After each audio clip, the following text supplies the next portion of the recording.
Hey, it's Ryan, and welcome to my ongoing series on the artistic entrepreneur. Now, my goal here is to reach fellow creatives like you who are actors, singers, filmmakers, improv performers, comedians, and share some advice and stories about different ways that you can actually use your craft to support your art.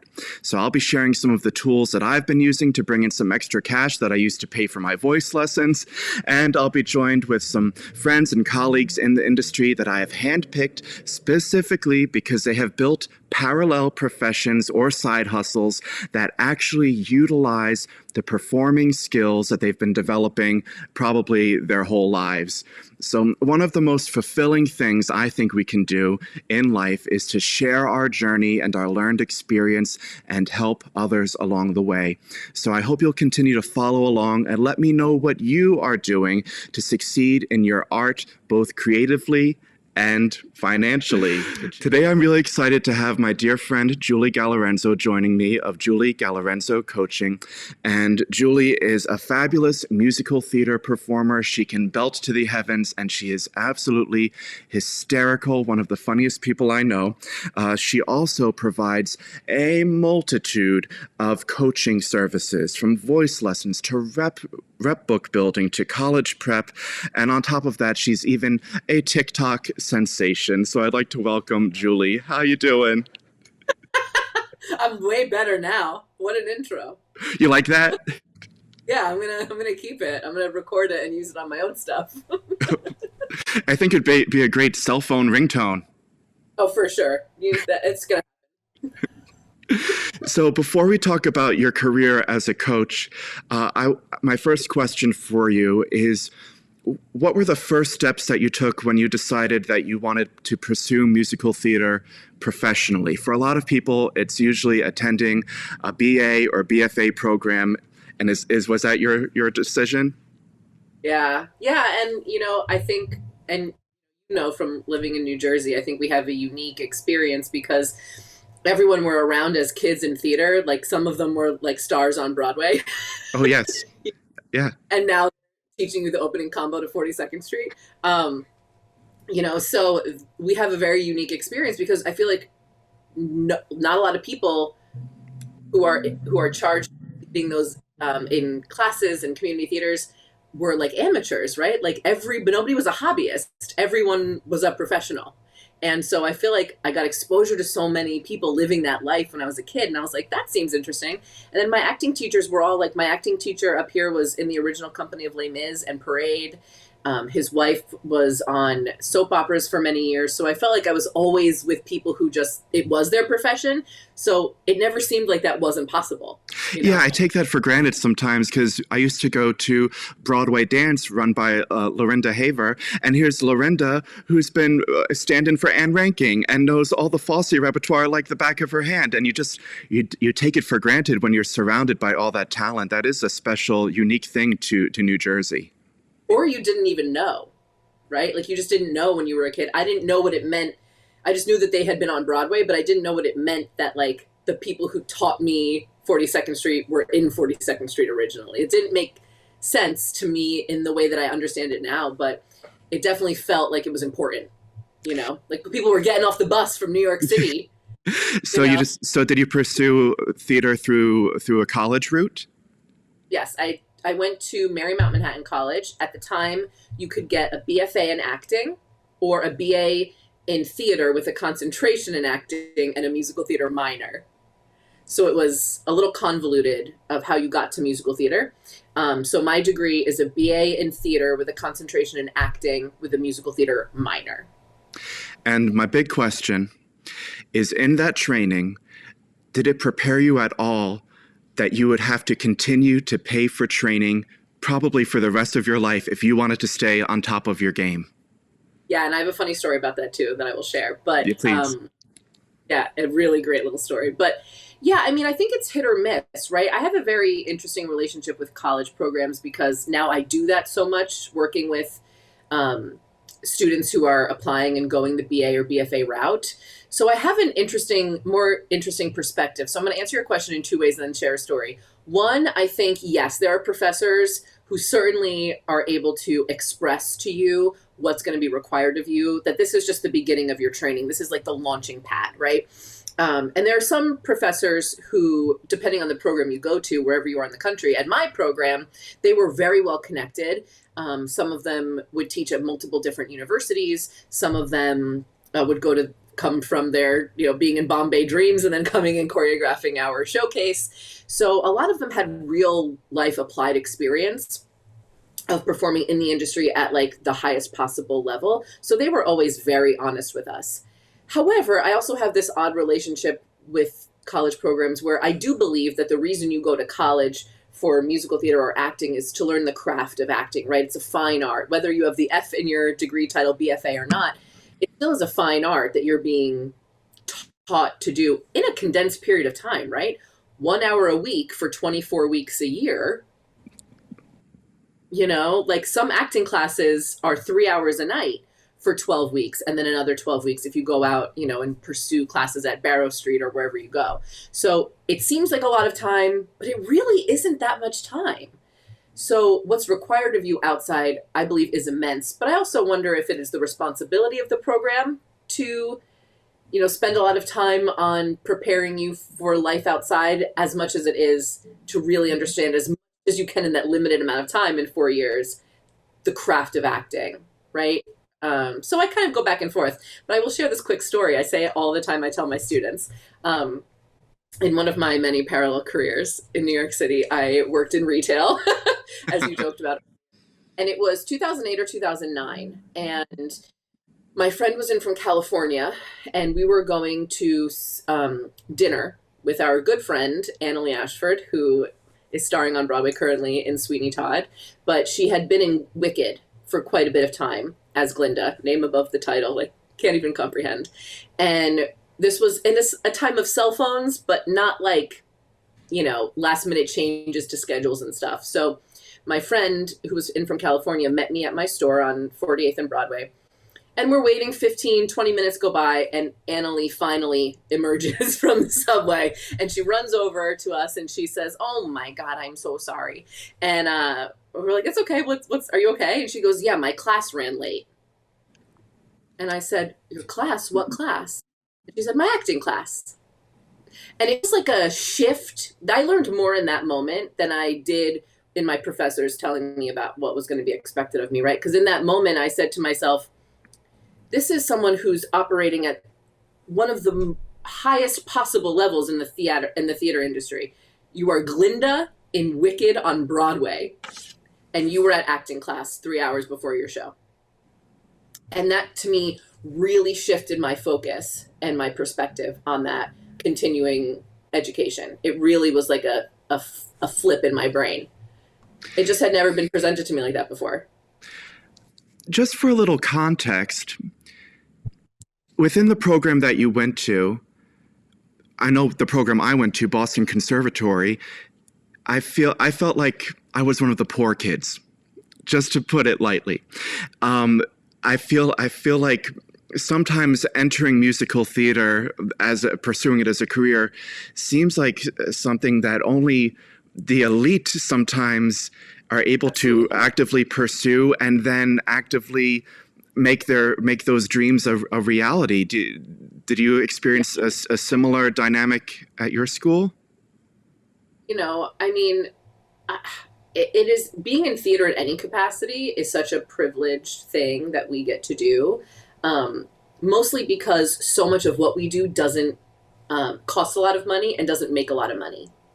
Right? So the investment you make in college, let's say, or whatever you choose to do in terms of training, you're probably not ever going to make that money back. Right? Like people who are going to go be civil engineers, who it's going to cost them $150,000 to go to college, they're going to make that back in the first year or two. Right? Like that's that career path is so laid out and so straight that you can see yourself from point A, student debt, to point B, fully paid off. Done. Yeah. No problem. Right. And unless, honestly, and you know the math, right? Like unless you are a celebrity, right? Or have somehow been plucked from obscurity and you are now starring in a Broadway musical, if you're lucky, right? You're not making that money back anytime soon. So first of all, it costs so much money to pursue a college degree, and it's not for everybody. And I very much tell people that I work with, if you have to really be careful with how you choose to spend your money, because there's no guarantee of what's going to happen after this, like so many other professions. And you have to kind of walk into it knowing that.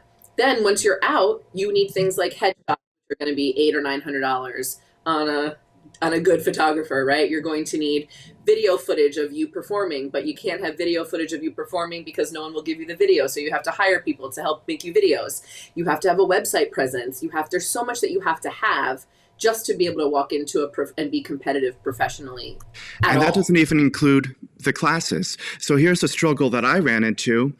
My parents took out a ton of loans for college. They did everything they could, taking side jobs so that I could pay for rent in Boston and afford to get that BFA. I finally moved back to New Jersey, so I'm taking the train into New York City as often as I can. I couldn't even afford to live in New York at the time, working my part-time retail job. And on top of it all, I couldn't afford to take voice lessons or dance lessons or those pay-to-play workshops, which are even more important now to get seen in front of casting directors and agents. So you come out of college on the top of your game, and I was getting cast. But then you look back a few years later, and you're not as connected as you used to be, whether it's being connected to your body. Well, also because you were working, right? When you're out of the field, you're out of the field. Right. Especially depending on like the types of jobs you're doing, right? Like if you're just not here in New York or whatever major metropolitan market you want to work in, if you're not there, you're not there. So, and things change, on a dime, right? It just happened a couple weeks ago. Like casting offices implode, casting offices are all of a sudden created, agents come out of nowhere, things change so rapidly. I think about that, even now as like a full adult, I think about like my week this week and the auditions I'm going on and what it costs me to go to those auditions. And it costs me, if I do the cheapest option, the fastest and cheapest option, it still costs me like $25 to get into the city every time, right? Plus my time. And now as a business person, I view my time very differently than I did, when I was 23 and 24. I view my time as valuable also. Right. Well, let's switch into all kinds of stuff. Let's switch into talking about your business a little bit as a coach.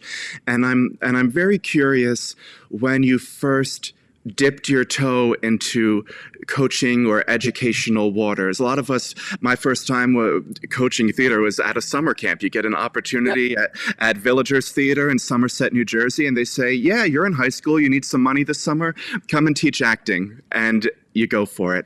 Was that sort of how it started for you? 100%. I also come from a family of educators. My mom, I say was, they're both alive, but my mom was an educator for her whole life, always went to school, had like her master's plus 30. My dad was always in school. He was a teacher as well. So I just come from a family, even though I wasn't always like the best student, I definitely came from a family where school and being an educator was important. So I kind of always was able to see them and their relationships with their students and hear their conversations and stuff and how important their work was. My mom especially, because she worked with I don't think it's the title anymore, but at the time it was called she created like the first preschool like disability program in New Jersey. And so I always saw how invested she was in people. And it was just really always moving, even though I was young, I could still see it. Yeah. Had lots of opportunities in all the different theater places that I like grew up, aside from the one that was run by the pros. The pros didn't let me teach anywhere, but summer camps for sure. The theater school that I grew up doing shows at, and a lot of my training as a kid, Essex Youth Theater in Montclair, they still exist, but they had internships, right, where you were in charge of very small things like setting up the lunch table and running an improv game or two, but just a little bit. But it gave you leadership skills. And then when I was in college, this is when I really started taking it pretty seriously as something else that I should do. When I was in college, the summer program that I had done shows that did really good shows for high schoolers. I mean, it really made you feel like, oh, we're onto something here. We're edgy and onto something. They started running they did an inaugural year, and it still goes on now, of a 9 to 4 every day summer camp at the high school for ages like 5th grade to seniors. And I was at school for theater, and I lived across the street from the high school. So they reached out to me and asked me if I wanted to be like one of the 2 acting teachers. And I was like, yes, I do. Absolutely. So I was like, are you kidding me? They paid me like $1,000 for 5 weeks. I thought I was rich, you know? But so I did that going into my sophomore and junior, and I think my senior year, those summers. And what I did is I was able to apply what I was learning in my college classes in a way that not only, we learn by doing, of course, but I learned about teaching through how I interpreted what I was learning in school in my own way, to then see what worked for people who were not trying to pursue it professionally, right? Some of these kids were like, like goobers in the background, like they were just there because their mom made them be. But I was really able to see what worked with the students and what they liked, and how to sort of build my skill set to get what I wanted out of them, whether they really wanted to be there or not. And I think probably at the same time, when you are teaching someone something that you have just learned, even if it's back to basics of math or something like that, it's going to ingrain it in you in a different way. If you're spending your days teaching someone Laban technique, or teaching someone, which you're probably not teaching 3rd graders. I was giving them Suzuki. They were doing like slides across the floor, melting to the ground. They loved it. They thought it was like cool things they'd never heard of before. Yes, they are twisting, they are gliding, they are slashing. Oh, yeah, but it's true. It's like it just reinforces the technique. And that's one of the things that I love about teaching, is because when you're performing, and you know this, but like when you're in a show, your technique is so ingrained in you that you don't think about it. It's not something that's at the front of your mind. And that's hopefully true in a lot of careers, right? Like I would hope that like if you're getting your appendix taken out, that that surgeon is not like, what comes next? Which tool do I need for this? What do I wear? I hope that that's not what's happening, right? I hope that they know what's going on. And I think the same thing applies when you're like playing a character. Your technique is so in you at that point that there's things that you did in acting school that you don't really do anymore because you know how to do them without thinking about them. And so when I teach, I just always think about how technique was built in me, both through my listening and observing in classes, to then applying it in my own practice, to then educating on those things, and that's what makes it feel like not only and you're secure in what you're doing, but you're helping other people understand as well. Can you just take a quick moment and sort of outline the types of coaching and workshops that you do, just so that our audience can know what you do? Sure. So I'll separate them to like day-to-day coachings that people book with me, and then things that people hire me to do sort of more long-term or for workshops and stuff. So day-to-day coaching could be voice coaching. So people are working on just their singing skills in general. And I take people of all levels. So if you hear a note and you can't hear it, you can't match it, I'll work with you and we'll figure it out. I mostly work in the musical theater realm. So if you're not interested in musical theater, I'm probably not the right person for you, because that's what I'm excited to work on. And then I also do acting coaching separately. I also do voice and acting together. And that's what most of my people do. My coachings are simply just labeled coachings because I do cater it. My long-term students, we know what we're working on, and people that just need something from me, just need like help with a moment or a phrase of music or an audition that's coming up, I can kind of cater it to whatever they want to work on. I have people from all over the country. Today, even I had somebody right before you who's in Las Vegas, who I had for one time, and she wanted to work on a very specific thing, and that's what we did. And then in terms of workshops, I do a ton of like after school workshops, which are usually just for fun at schools and things like that. I do the college audition process workshops at schools and different like festivals. I have a couple other workshops I do. I do what's called a 90-second audition. I do a workshop on cold readings, when you get a script and you never saw it before and you have to audition with it. And I do a workshop called Build Your Belt, where I can help students in a very quick time access the biggest part of their voice. And then my two biggest things that I do in my business, though, are college audition prep for musical theater performers and actors, and what I call renovate your rep. And as a musical theater performer, we have books of music that we audition. And so I help people renovate what they have, whether we take it and we make a better cut, we change the key, we come up with a better version of that cut, or we completely get rid of things, or we add new. So, like, I don't have to try to pull the connection between your performing career and your coaching career because it's so intertwined. And some of the other guests I'm bringing on, it's a little bit more of a stretch here and there on how they're using these skills. My question for you, though, is how have you continued to build upon your knowledge specifically towards coaching? What have you taken any courses online or met with any other mentors that have really propelled you to become the reputable coach that you are now? Love that. So I'm a big advocate and proponent of seeking a mentor always, kind of regardless of what your I Hold on, you just froze. Hold on. I had a feeling. Let's see. I feel like I'm moving slow. Am I back? You're back, but Okay. Let's just take it from where you're saying one of the biggest things you advocate for is finding a mentor. Yeah, so I'm a big proponent and fan of having a mentor in either your specific field, or I'll explain this, I'll elaborate, or in like just a bigger mentorship capacity. So I think it's really great to have a mentor. If you're an actor, to have a mentor that you work with on being an actor, right? That can motivate you and help guide you and all of that stuff. I think that that's great. Just someone to talk to.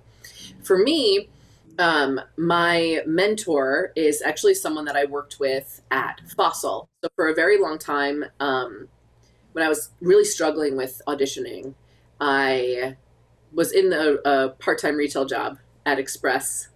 And I did that so that I could audition. You know, I could work nights and weekends. And I did that. And one of my bosses, several bosses ahead of me, took a liking to me. And I kept getting promoted. And my goodness, it's good to be good at something, right? As an actor, sometimes you're like, wow, I'm just like, I guess I'm garbage, you know, I'm not getting any jobs or auditions or whatever it is. So I kind of got sucked in a little bit because it felt good to be good at something. And then she ultimately went to Fossil. And so at that point in my career, I had been running stores.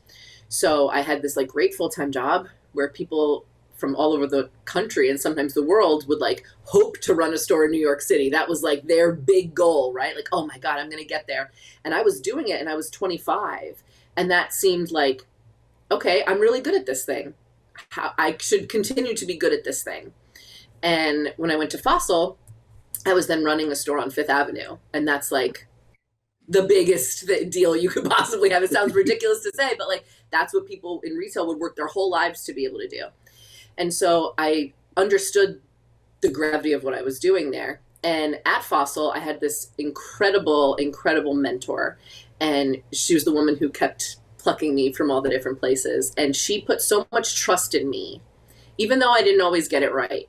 I messed up a lot. I was so young. But then she would give me these big tasks or these big goals and say, I want you to present at the annual meeting in front of all of the leadership, including the people who created the company. This is what I want you to present, and you can do it, and you're on your own. And I would then have to challenge myself because I wanted to make this person proud. And she's my mentor still to this day.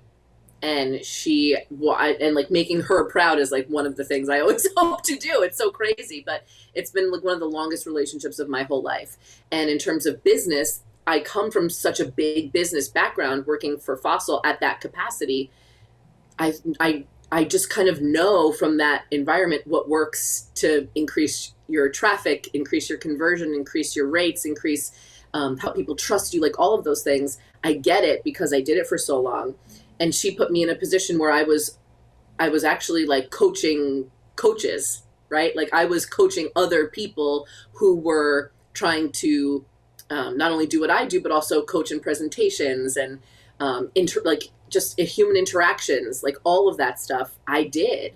And I would present globally sometimes. So like I always felt like the coaching aspect was something that came very naturally to me. So I think something in like my skill is like, yes, I have the acting and all of those hard skills to back it up, but I also have the soft skills of being able to like encourage and motivate people, listen to people. And that's why I call it coaching. I could call it Julie Galorenzo college auditions, 101. I could call it whatever I wanted to. But the word coaching always felt very right to me because I really do view myself in that way. It's interesting hearing you talk about coaching and presenting and listening, and these are all just such actor terms that you think of a good actor as being a good listener, as being someone who's responsive, as being someone who's a bit of an empath and can feel what other people are feeling and communicate that way. So it's not so, even though it was the retail world, a lot of these skills that you were praised for and that motivate and that brought you up through the ranks there were very much related to some of that lifelong training of acting skills too.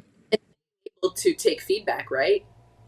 Yes, like that's something away. If you can't take, go do something else, right? This is not the gig for you, right? If you're going to be defensive and not open to what people have to say, people are going to be giving you feedback your whole life as a performer, your whole life, even in reviews. Even if it's not from your director, the public will also tell you. And being on social media, trust me, they will tell you when they disagree or don't like something that you did, right? So being able to like absorb feedback and decide how you want to move forward with that. And also, I mean, listening, like you said, it's the number one thing that you learn how to do as an actor. And it sounds to maybe somebody who's not an actor that is not a skill. It is a skill. It is something that you listen with your ears. I would say that actors are like observers of life. I'm past you today, right? So I think that observing living are some of the most important things that we do. Sometimes I feel like I'm using those actor skills when I'm going in for jobs and things. I'm like, when I moved up to being a director here for a television studio, I still feel like I'm doing it every day. Like I'm playing at being the executive director of a studio, and I'm just gonna fake it till I make it, and I'm doing a good job because I happen to be a pretty good actor. I don't know. It's a strange feeling sometimes. Yeah. It's imposter syndrome, right? Yeah. It's like. And luckily actors, I say this too to people that I work with, actors don't necessarily go to school. You go to school to learn how to act, right? And all the things that come along with that, sure. But most people who go to school for acting don't then become actors, right? Even at a conservatory like Boston Conservatory, you probably know more people like I do who went on to be agents and casting directors and executive directors and directors and choreographers. They went on to do other things because acting training gives you such a broad skill set of so many things that you can then go do that when you're 17 years old deciding to go to school for theater, you don't even know these other things are options. Right. You don't know. One other thing that fascinates me about your career trajectory so far is that you have really blown up on TikTok, and I'm very curious but seriously, there's so much of this influencer culture, of this affiliate marketing, of these other ways to bring in revenue, and I'm genuinely curious if you have been if being present on TikTok and having a fairly large social media following has enabled you to bring in any other funding. I would say there's like a few different like revenue sources, right, that come from that. Number one, what they don't tell you is that you have to be in pursuit of it a bit. Unless you are a big time influencer on TikTok or creator on TikTok and you've got 200, 300, 500,000 followers, then they come to you. Right.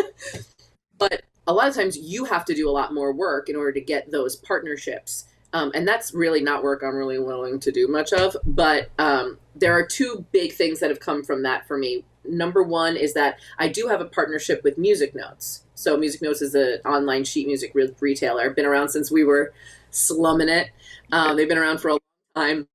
And I actually reached out to them when I had about half of the following I have now. And I reached out to them and I said, hey, I literally talk about music notes all of the time. And like, can you give me a discount code for my followers? Like, I'm trying in my efforts. One of the reasons I joined TikTok was I was bored, but I also was like, wow, there's so much about this business that is gate kept, and that in order to access, you have to pay to access and all of that.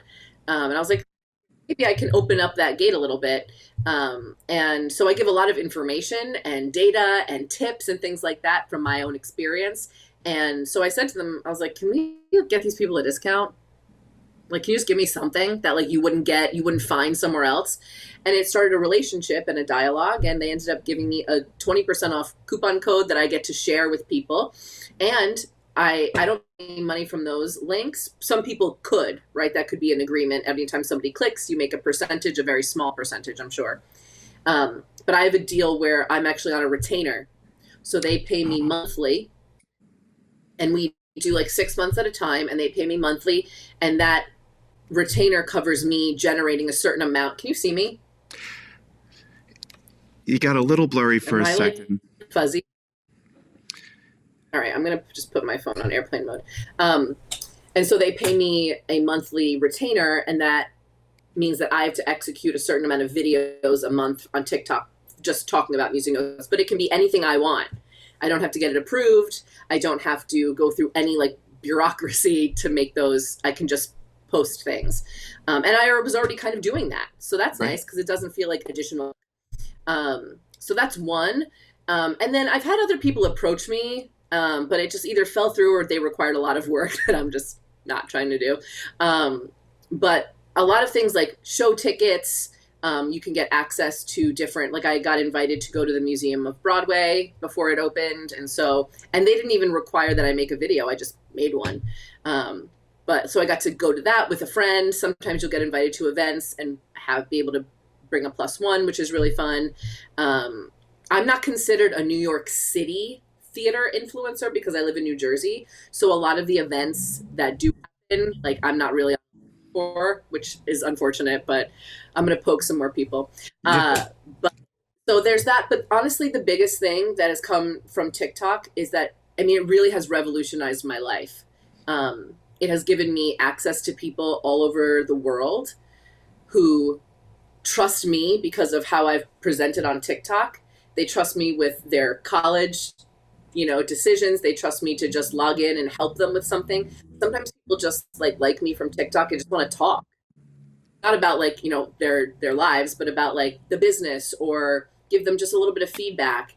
And that to me goes back to my internal desire to always be helping people. It's something that I've always loved to do, and it's something that I get to do so much on TikTok, and I make money from it. It's literally a byproduct. I didn't think that the response I was going to get on TikTok, especially being a little bit older than some of the, youngins on TikTok, that I didn't go into it thinking that it would make me change my life in terms of how I make money.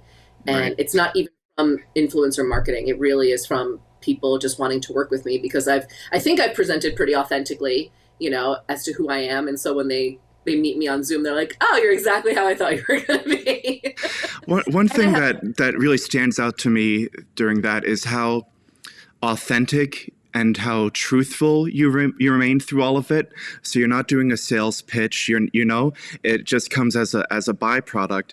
And so often on social media, I get bombarded all the time with these really in-your-face sales. So, affiliate marketing and that whole route is definitely an option, I think, for someone who has a theater background. Because if you have a QVC personality, a home shopping network personality, you can do this sort of thing. And it's true. Like I do Amazon reviews, and it's passive income, but I'm truthful and honest. And if you can talk to a camera like this, then you can bring in some passive revenue from it, and it pays for my voice lessons. I do that on top of doing all my video projects and filming shows and filming promotional packages for theaters and doing other things. And if you stay truthful and you stay authentic to who you are, then doors just open up. But I would say just be cautious and never promote a service or a tool or a course or a resource that you don't actually believe in. Music notes, like you said, we've been using it forever. I think I have sheet music and it says bought by Ryan on the 2003 with my old email address. Literally, they said to me in one of my emails, I said, I buy a lot of stuff from you guys. I've been like and they looked up my account.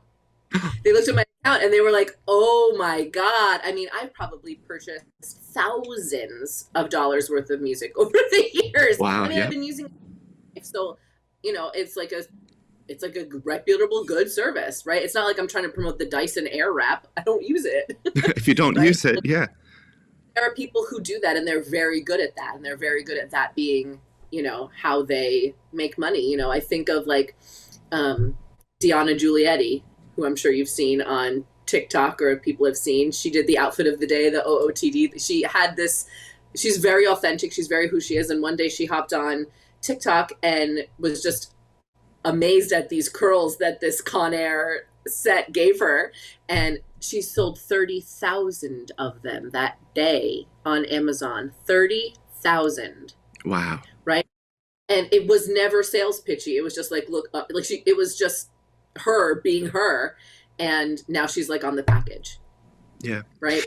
I think it's important, though, to continue this sort of open dialogue of sharing your journey and how you get from point A to point B, because I also find that finding mentors in this industry can be fairly difficult. And you said that you were lucky that you did find mentors along the way, but it's such a competitive business that you need to really seek out someone that's very different from you, I feel sometimes. So if you're a fresh out of college, young ingenue girl, then maybe your mentor is a baritone Javert, or I think you need to find someone who believes in you and believes in your talent, but someone who's not going to conflict with you and who you'd never come up against for a role.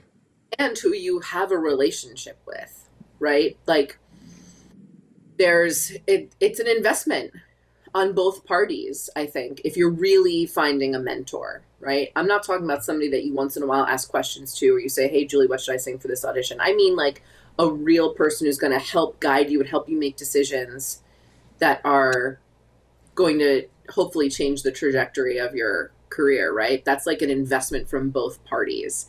And that other person needs to know that you're their mentor. They need to kind of sign up, quote unquote, for that responsibility. And not everyone would be a good mentor, right? But it's got to be somebody that you know, or with people that you know. When you're a freshman in college, make relationships with juniors and seniors. Go to networking events that your school provides, if they provide them, right? If you're on some sort of leadership thing in your school, that's always good, because those are people who may not in your particular industry, they might be in another industry, but they still have those leadership skills that can help you. So I think like there's a couple ways to go about doing that, and you might find a mentor in a place that may not be expected either, which is good. And I always say, like, when you're doing that, it is a partnership, and you do have to declare, like, I want you to be my mentor for these reasons. Like, will you help me? And then discuss what that really looks like. Right? You want someone who's connected to you and is around and available, right? So it can be challenging for sure. But I think you always have to say and declare it to that person and seek them out, you. One of my questions for you is, knowing now that, this is your full-time profession and this is how you make your living and this is how you support yourself to live and also to continue to pursue your art, how flexible is this career? Does it allow you to audition, to take the continued classes that you want to take, to go and disappear for a month or two to do a show at Arizona Broadway Theater? How does this career mesh with that? Well, Arizona Broadway, I hope you hear that. Stay for round 2 whenever you are. I mean, it's incredible. I have always craved flexibility, like in my entire existence, whether that's in flexibility on deadlines, right? Cleaning my room when I was a kid, I do it right before I thought I was going to have a consequence. Flexibility has always been something for me that I have craved. And I know that about myself. And working for yourself is an excellent job to have when that is part of what you need in order to be fulfilled, right? I tried lots of jobs. I was a real estate agent in New York City. New York City, me. I was walking around with ripped jeans showing people like $8,000 a month penthouses. Like, I don't care if you like it or not. Like, all right, you don't like it, cool. Like, I was the worst. But it was so flexible. But flexibility, right? Flexibility doesn't always equate to something that's going to financially sustain you. Like, that was very flexible, but every hour I spent, I didn't make money on unless I rented something or sold something. So being able to sleep in till 1 when you're fresh out of college seems like the dream, right? And now so I always wanted jobs that were flexible. And then I had jobs that were inflexible, flexible to a certain point, like not 9 to 5, Monday through Friday, regardless of what was happening. I had many jobs that were not like that. But this one allows me to work when I want. And the thing about coaching is that it's not a 40-hour-a-week job, right? Like, there are no voice teachers who, like, most likely that coach voice lessons for 40 hours a week. It's not intended to be a full-time job, right? Which is why when you look at rates, they're a little bit higher, right? Because you're not usually making that rate times 40, right? That would be very nice. No, but it can be incredibly flexible and lucrative. I mean, I pretty much have it down right now where I'm very picky about what I audition for, and not because I have some hoity-toity Broadway credits to back it up. I don't. But I'm picky in what I audition for because I have to be here to do my job here, right, in certain parts of the year. Most of it I execute on Zoom, but I really try to be home in New Jersey like late September and all of October, and then like around Christmas into the beginning of the year. Everything else I can pretty much do online, but those are 2 times of year where I think it's in the best interest of my business and my students that I can work live with them, recording their auditions and just, being here if they need to swing by if there are people who are in this area. So that's sort of a non-negotiable for me, is to be home during that time frame. So I'm not really interested in like going on a cruise ship, which could be super lucrative. Summer stock is great. Like going away and doing a show for 6 weeks. Yay, sign me up. I'm in. Stuff in New Jersey, I'm happy to do, in the area, little workshops in New York. I love to do that. So it's no longer something that I'm like sweating to, do. And like, I have to go to every single audition. Like those days I'm just not interested in that anymore, but it does let me audition. And like this Thursday, for example, I have 2 people scheduled, one at 12:30 in the afternoon and one at 2. Well, I just got an audition for 12:50 from my agent. So like, I'm going to go to that and I'm going to tell those 2 people, I'm giving you 3 days notice to reschedule. And I just let people go reschedule on their own. So I have lots and lots of flexibility. And also I'm in control. So if they say we needed that day and I cannot ever come ever again, I'll just give them their money back. But that never happens, right? No. Because and so it's pretty good. I set my own schedule. So I set it for like about 6 to 8 weeks in advance. People can book, and then it is what it is. And if somebody needs me because they are on the West Coast, they need me at 7:00 their time, I'll hop on at 10:00 at night. What else am I doing? Right. So it's very flexible. I wonder if you could leave our viewers, if anyone who's tuned in and is now considering maybe dipping their toe into the coaching pool, someone who's been, who's reached a certain level of professionalism in their acting or musical theater or whatever creative career they're in, that is now thinking of becoming, or maybe even becoming a mentor, or exploring coaching as a business. Any advice you might have for them? Okay. I would say you should work with people who are coaches, right? I think it's really important to have a point of view from another coach, book time with them, pay them for their time, pay them for their expertise.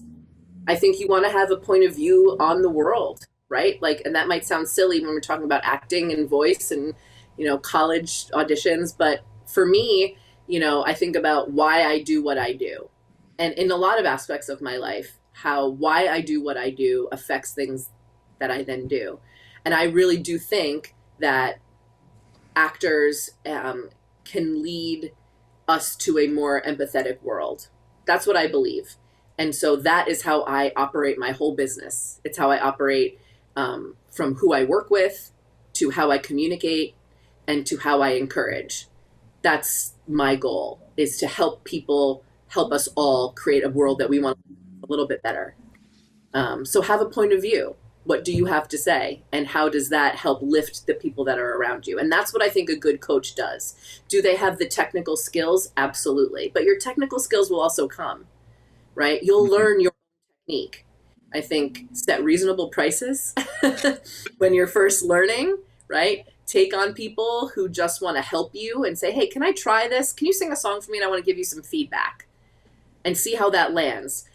Have someone watch you. Have a coach who has a proven track record watch you and give you feedback on how you coached, not on what you said necessarily, but how you coached in that moment, right? And how is that performer different from when they came to when they left with you?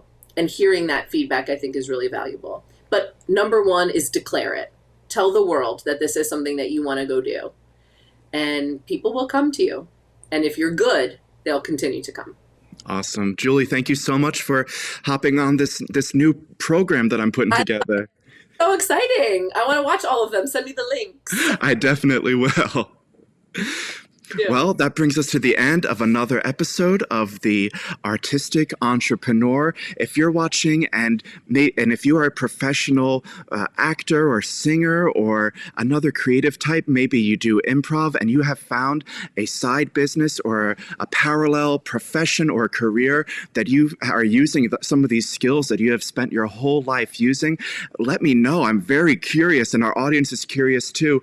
There are so many twists and turns in life, and you never know what you're going to end up doing. Of course, you start off with these big dreams of being an actor and performer, and there are ways that you can still use these tools to support yourself on that journey. And sometimes in that pursuit, you veer off in another direction completely because your heart calls you somewhere else. So please let me know what you are doing to succeed artistically. This is Ryan, and thanks for watching.